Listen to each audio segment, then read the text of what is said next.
What's up, YouTube? What's up, YouTube? It's your boy back with another one. People, in today's video, we want to discuss why white people lie a lot. Why do white people exaggerate? Why do white people spread false information? Why do they do that? Why do you do that? Let me know what you think about this topic in the comment section below. Don't forget to like, comment, share, and subscribe to the channel. You know we family, right? Holler. People, why is it that it seems to me that white people like to exaggerate things? Why do white people have this notion that making things bigger than they are, making a mountain out of an anthill, seems to be normal, seems to be the right thing? Why? I mean, I guess the question I'm asking is, why is it that white people's problems or perceived problems are seen to be more important than anybody else's problems? You see, I'm asking this because let's start. I mean, I know it goes way, way, way, way back, right? But I don't want to look at the way back things. I just want to talk about the recent things, right? So let's look at, for example, let's look at the Israeli situation, right? They said there was 40 beheaded babies by Hamas.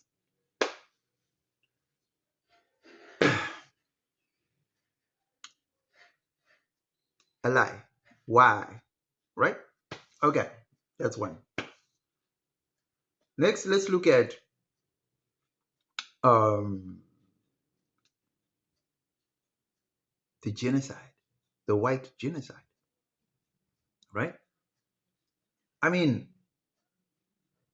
it's now been debunked by official police data, statistics. I mean, they said within last year, right?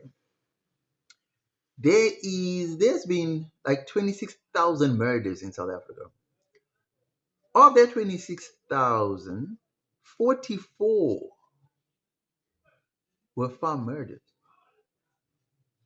And in that 44 farm murders, right? I think there was like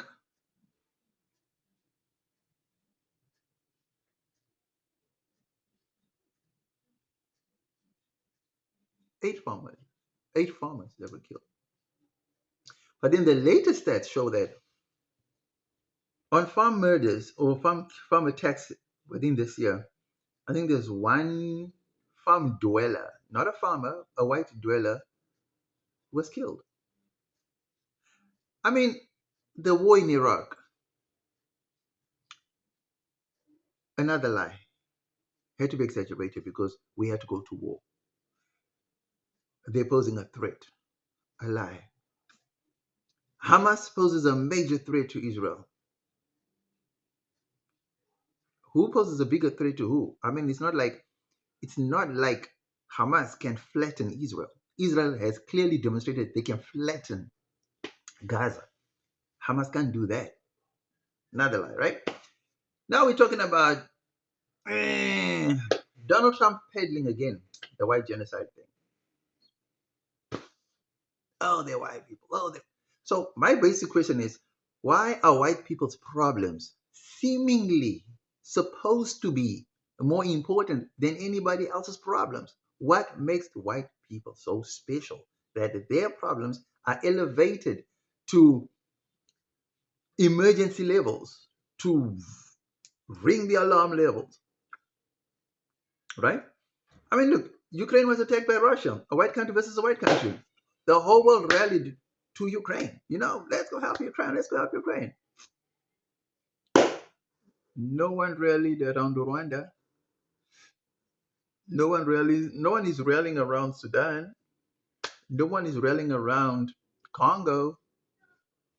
Why? So my question is, why do white people lie? Why do they exaggerate? Why do they make this big thing out of nothing? Why? Just the reason is just the question is why? Why lie? Why try to push a narrative that's not there? I mean, why try to create things out of the blue? Why do that? Is it a genetic thing? Is it a cultural thing? Is it just a habit? Or is it just trying to gain spotlight or airtime space or why? I mean, I just don't get it. Why do white people lie? Why do they exaggerate? Why do they make it seem as if when something happens to them that, oh my world, the world's got to stop and then pay attention to them and then the world can continue once they're okay. But when things happen to other races, they don't give a damn. They don't care. But if you or the other races also just show that they don't give a damn, they don't care, then it becomes a real big issue. Why is that? So I've been looking at different videos and listening to podcasts, and trying to get down, like really to the nitty gritty of why white people have this thing of trying to prioritize themselves, right? And to be honest, it really, really is a scary thing that they have to be on this war path, right? They're consistently on this war path, right? And they absolutely, absolutely have to be front of mind at all times. Now, I don't know why that is. I've never seen, I've never seen, I've never seen a case or a scenario where a black country or a black story or a black or brown story has gotten center stage news, like center stage coverage, like how white stories do. I mean, we can talk about crime rates. I mean, when we talk about crime against blacks, brown people, it doesn't make news anyway. I mean, there's a lot of people dying in Mexico because it's a police and it's a gangster state and it's a cartel country and all that. It's not dominating. I mean, you can't compare what's happening in Mexico to what's happening in Ukraine. It's just, nah, it's just not the same. You can't compare what's happening in Congo to what's happening in Ukraine. It's just not the same. But if we take the deaths in Ukraine, the deaths in Sudan, the deaths in Congo, right? Combine all that, right? Combine all that. The atrocities at a rate of murder is what I'm talking about, right? They still don't match up to what Israel is doing to Palestine. Israel has been doing this to Palestine for 100, no, not 100, but about 80 years, they said, right? About 80 years that Israel has been doing this to Palestine. People, the creation of Israel was not a smooth thing, just like where they just gleefully just gave up land. No, it was a murderous campaign, right? For a long time, the world has turned a blind eye. For a very long time, for 78 years, the world has been turning a blind eye.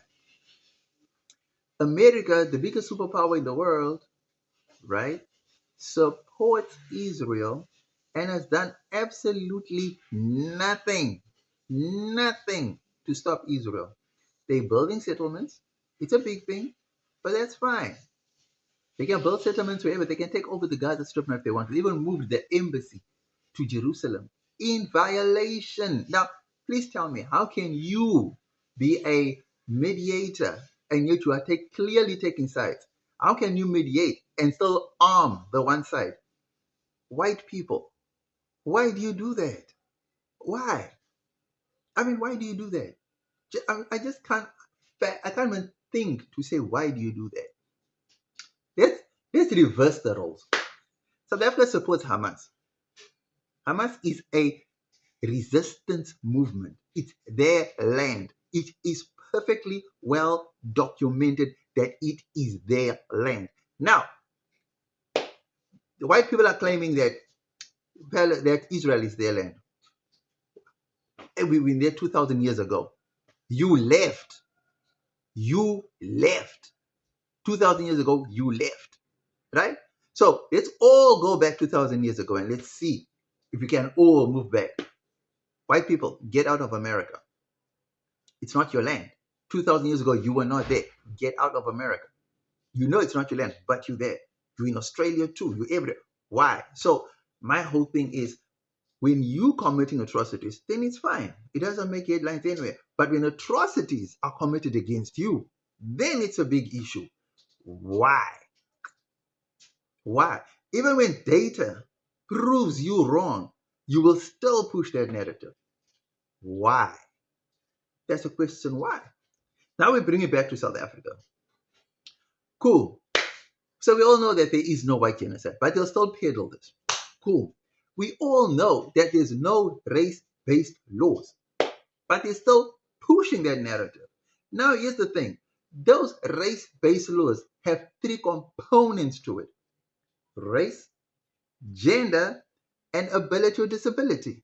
But they don't talk about the other two. They only talk about the race part. Why are you leaving the gender and the disability part?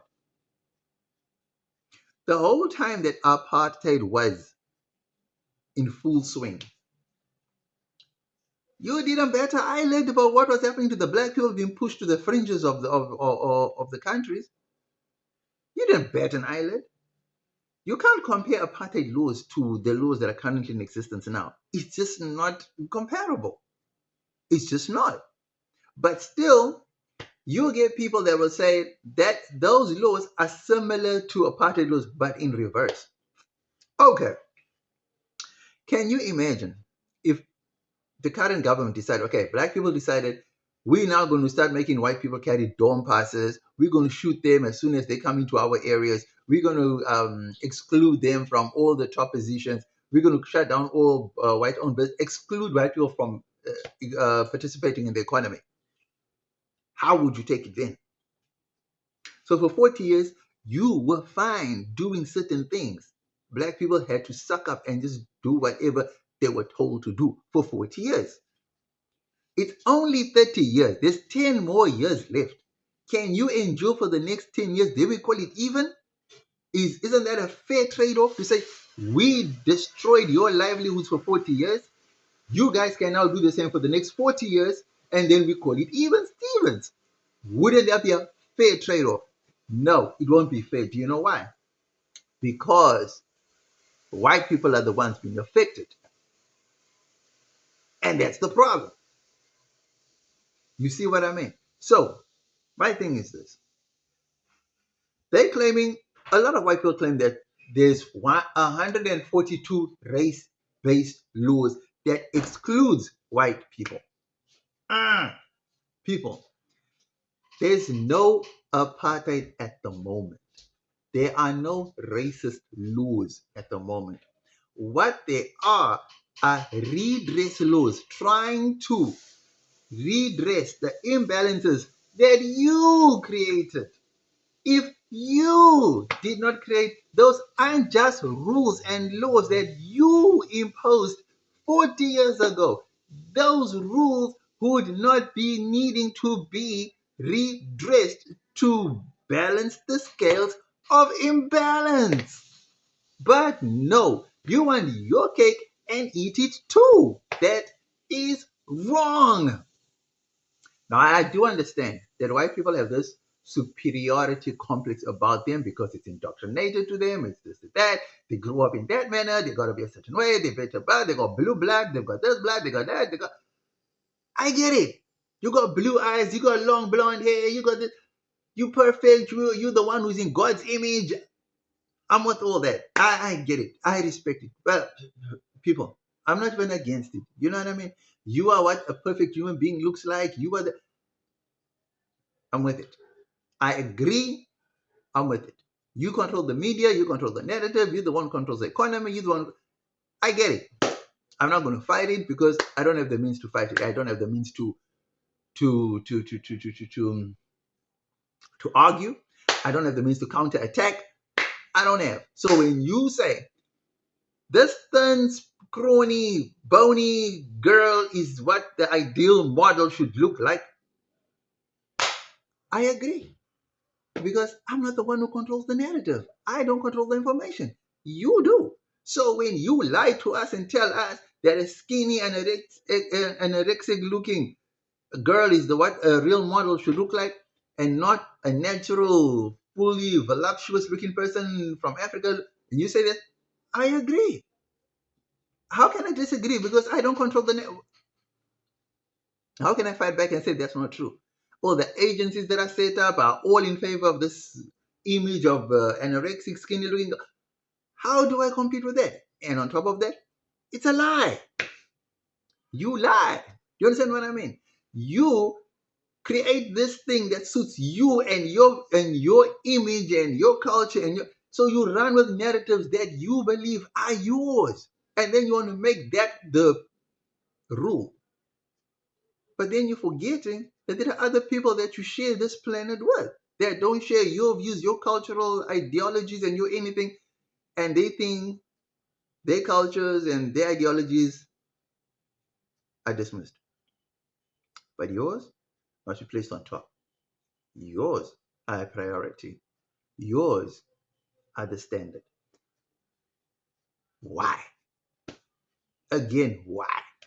So the whole thing, I'm now beginning to believe that everything that we were ever taught in schools, in churches, in everything from white people is, was, and always will be a lie. So it comes down to back to the same question. Why do white people lie? Why? I mean, are you? I'm beginning to believe that white people are now afraid of or jealous of black people because they realize they cannot compete with black people on certain things, on certain levels. So therefore, the only way to prevent them from competing with you is by preventing them, self making them hate themselves, self-hate, you know, and trying to push a narrative that is disproportionate to what they think or what they believe. So if I feel or if I thought that an afro is the way to go, and you say long flowing blonde hair is the way to go, but then you control the media, you control every means of production. Therefore, your word can go further than mine because mine will just be word of mouth and can only go so far, whereas yours can go globally. Then obviously your narrative is going to be believed by everybody else, right? So, in closing, white people, we are now in 2025. Please stop this thing of thinking you are better than everybody else. Yes, you may have more money. Yes, you may have more riches. Yes, you may have more things. Yes, you may have more reach. Yes, you may have more influence. But that does not make you better than anybody else. Because at the end of the day, both you and I are going to be buried in the exact same cemeteries or cremated in the exact same cemeteries as the poor people. There's just no difference. So while we are living, do not for 1 second think that your problems are more superior to my problems or more urgent or more important. It's not that. And I can't, I can't, I can't um, erase or eradicate racism. We all know that's not going to die. And it's not only a one-sided thing. Racism is from all sides. I totally get it, you know.